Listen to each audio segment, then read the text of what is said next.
You don't wake up and decide to waste money, but somehow you end up buying things you never planned to buy. A phone upgrade, a weekend trip, a slightly more expensive cafe. And later, when you check your bank balance, you wonder, how did my money disappear so fast? This video is about that invisible force, the reason you spend money without even feeling like you chose to.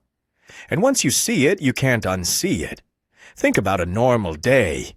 You open Instagram during a break. Someone you know just bought a new car. Another person is on a vacation. Someone else upgraded their phone. You don't feel jealous exactly. You don't feel greedy. But a quiet thought appears. If they can do it, maybe I should too. Later that week, you find yourself browsing cars, or flights, or phones. Not urgently, just casually. And that's how it starts, not with pressure, but with comparison that feels harmless. You never told yourself, I want to copy them. Yet somehow, your spending begins to look very similar to theirs. Here's the first uncomfortable truth. Most of our spending decisions are not personal decisions. They are social decisions. Your brain is constantly asking one question.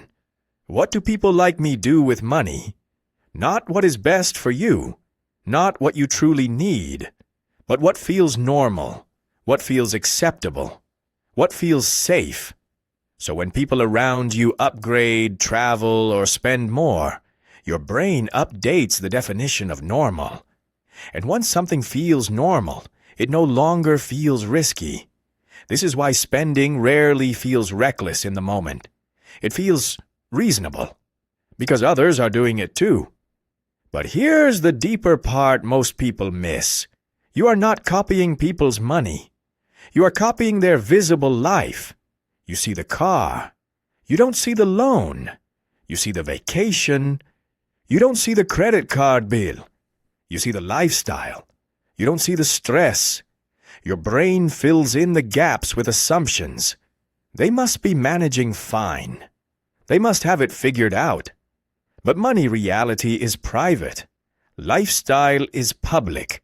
So you compare your full reality to someone else's highlight reel.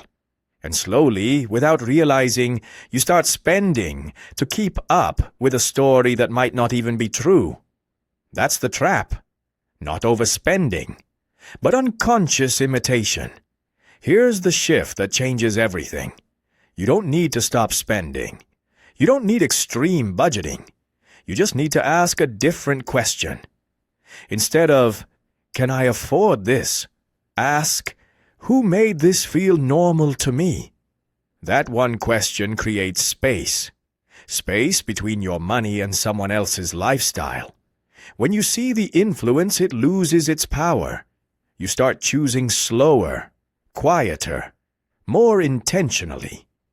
Not because you are disciplined, but because you are aware.